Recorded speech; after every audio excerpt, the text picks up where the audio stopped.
We are losing our listening. We spend roughly 60% of our communication time listening, but we're not very good at it. We retain just 25% of what we hear. Now, not you, not this talk, but that is generally true. Let's define listening as making meaning from sound. It's a mental process, and it's a process of extraction.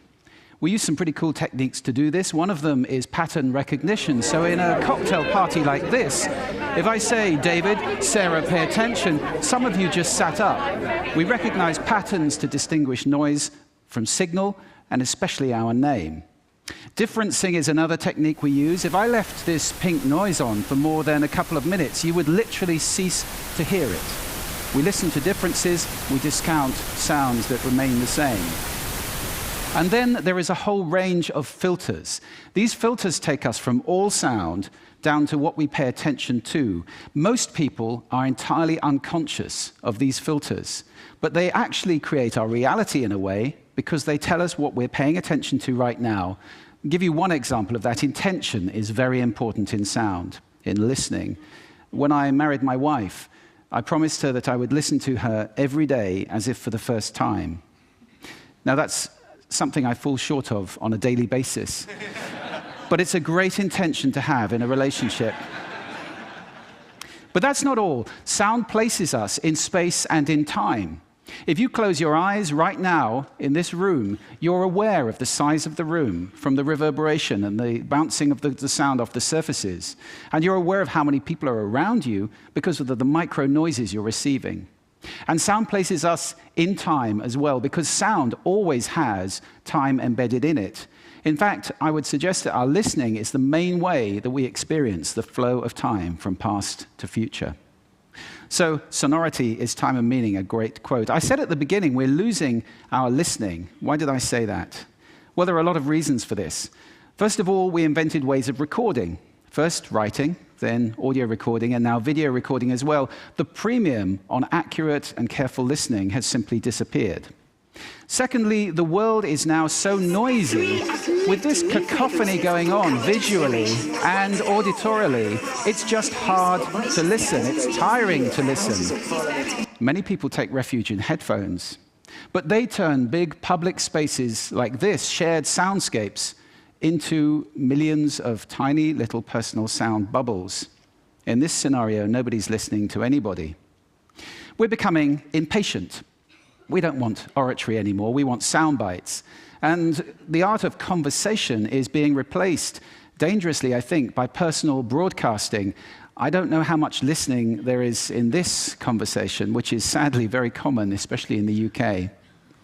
We're becoming desensitized. Our media have to scream at us with these kind of headlines in order to get our attention. And that means it's harder for us to pay attention to the quiet, the subtle, the understated. This is a serious problem that we're losing our listening. This is not trivial. Because listening is our access to understanding. Conscious listening always creates understanding. And only without conscious listening can these things happen. A world where we don't listen to each other at all is a very scary place indeed.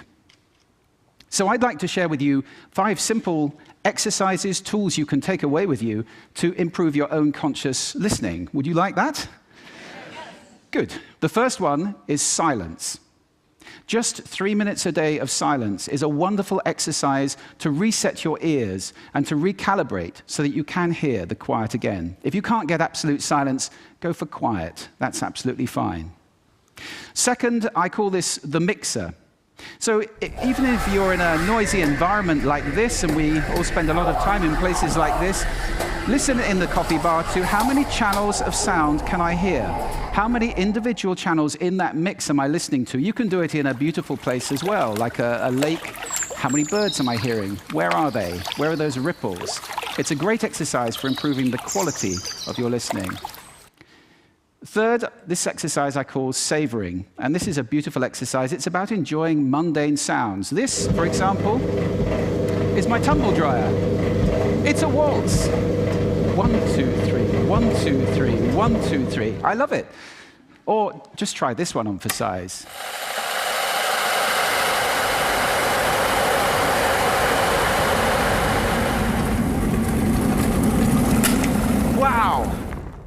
So mundane sounds can be really interesting if you pay attention. I call that the hidden choir. It's around us all the time. The next exercise is probably the most important of all of these. If you just take one thing away, this is listening positions. The idea that you can move your listening position to what's appropriate to what you're listening to. This is playing with those filters. You remember I gave you those filters at the beginning? It's starting to play with them as levers, to get conscious about them and to move to different places. These are just some of the listening positions or scales of listening positions that you can use. There are many. Have fun with that. It's very exciting. And finally, an acronym. You can use this in listening, in communication. If you're in any one of those roles, and I think that probably is everybody who's listening to this talk. The acronym is RASA, which is the Sanskrit word for juice or essence. And rasa stands for receive, which means pay attention to the person, appreciate, making little noises like, oh, okay. Summarize, the word so is very important in communication, and ask questions afterwards. Now, sound is my passion, it's my life. I wrote a whole book about it, so I live to listen. That's too much to ask for most people. But I believe that every human being needs to listen consciously in order to live fully. Connected in space and in time to the physical world around us, connected in understanding to each other, not to mention spiritually connected, because every spiritual path I know of has listening and contemplation at its heart. That's why we need to teach listening in our schools as a skill. Why is it not taught? It's crazy.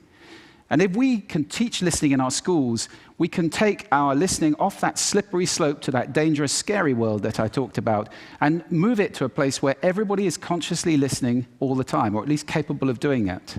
Now, I don't know how to do that, but this is TED. And I think the TED community is capable of anything. So I invite you to connect with me, connect with each other, take this mission out, and let's get listening taught in schools and transform the world in one generation to a conscious listening world, a world of connection, a world of understanding, and a world of peace. Thank you for listening to me today.